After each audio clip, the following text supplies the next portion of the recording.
आज संध्याकाळी 4 वाजता आम्हाला माहीत मिळाला की गोळीबार घटना झालेला म्हणून जखमीला ज्यावेळी हॉस्पिटलला पोहोचला होता ते मरण पावलेलं आहे. त्यांचं नाव हाजी आहे आणि आम्ही अर्धा तास नंतर आम्हाला माहिती भेटला की आरोपीचं लोकेशन वगैरे, तरी पण ते आधी सरेंडर झालेलं आहे. पूर्ण आतापर्यंत आमच्या ताब्यामध्ये 5 लोक आहे. 5 लोकांच्या विरुद्ध बरेच गुन्हा पण दाखल झालेला होता आणि त्यामध्ये मेन आरोपी आहे समीर शेख सरवर अलियास प्रमोद. येथे हाजीसोबत राहता होता. 2009 पासून ते सोबत राहता होता आणि ते पण बरेच गुन्ह्यामध्ये आरोपी पण होता आणि दोनोच्या विरुद्ध मोकाचा कलम पण लावलेला होता 2016मध्ये.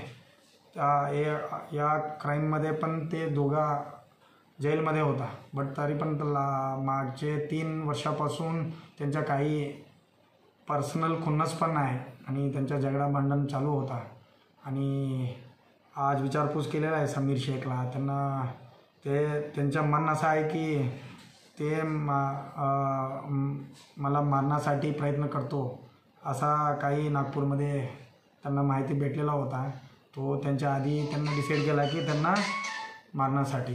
त्या अनुषंगाने आज त्यांना दिग्रस काल ते दिग्रसपासून पासून 2 लोक सोबत टोटल 3 लोक दिग्रसवरून आलेला आहे आणि एक नाकोडावरून आणि एक नागपूरवरून लोक सामील झालेले आहे आणि अजून आरोपी आहे त्यामध्ये.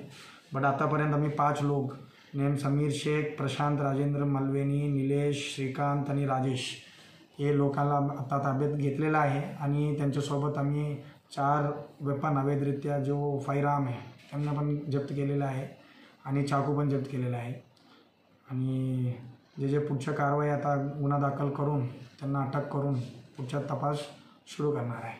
थँक्यू.